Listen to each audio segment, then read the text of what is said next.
ម៉ាស៊ីនសាប់ Mac Supreme នេះជាលេខ model Mac Supreme ហើយនេះជាតាប់ឡូ Mac Supreme របៀបកំណត់ជើងទាខ្ពស់ទាបក្នុងប្រូក្រាមបង្វែរមកម៉ាស៊ីនយើងវិញជើងទាលើកបានទាបយើងពិបាកសោកសាច់ក្រណាត់ខោឬក៏អាវដើម្បីសាប់មុននឹងទៅកំណត់ជើងទាខ្ពស់ទាបក្នុងប្រូក្រាមខ្ញុំបង្ហាញកន្លែងខ្ចៅលើកជើងទាខ្ពស់ទាបជាមុនសិនចុចលើប៊ូតុងនឹងមួយជើងទានឹងធ្លាក់រួចបង្វែរទៅមើលដងជើងទាខ្ចៅមួយនឹងយើងបន្ធូររួចលើកដៃឡើងលើឲ្យអប់ហើយរឹតខ្ចៅឡើងវិញ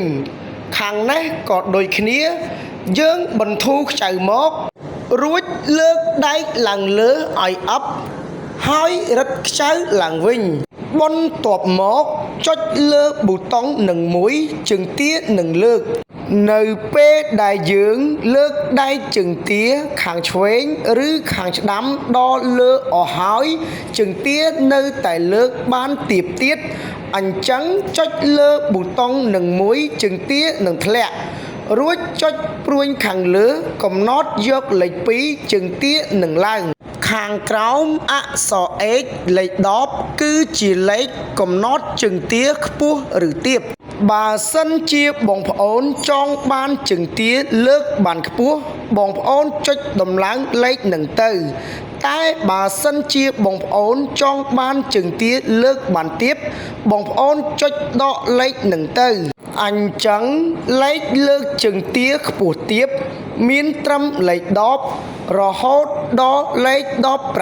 17ពេលដែលយើងកំណត់លេខជើងទារួចហើយចុចប៊ូតុងតេស្តជើងទា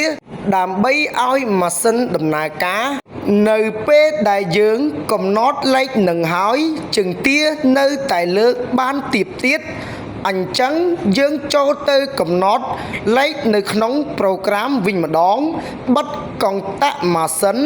បន្ទាប់មកចុចប៊ូតុង2នឹងក្នុងពេលតែមួយរួចបើកកុងតាក់ម៉ាស៊ីនរងចាំឲ្យចេញអក្សរនិងលេខបែបហ្នឹងដកដៃចេញរួចចុចប៊ូតុង Select ឲ្យភ្លើងលឿងទូចចូលប៊ូតុងហ្នឹងបន្ទាប់មកចុចប៊ូតុង Reset ដើម្បីកំណត់ជើងទាខ្ពស់ទាបអញ្ចឹងបើសិនជាបងប្អូនចុចដំឡើងលេខកាន់តែច្រើន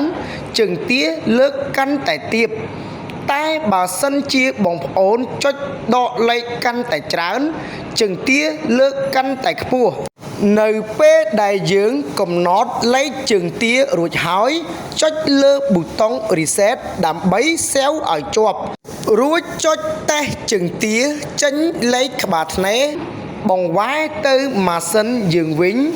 ជាន់ឈ្នាន់ខាងក្រោមឲ្យជើងទាលើកគឺជើងទាលើកបានខ្ពស់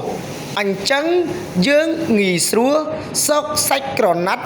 ខោឬអាវដើម្បីសាប់នេះហើយគឺជារបៀបកំណត់ជើងទាខ្ពស់ទាបក្នុងប្រូក្រាមសូមអរគុណ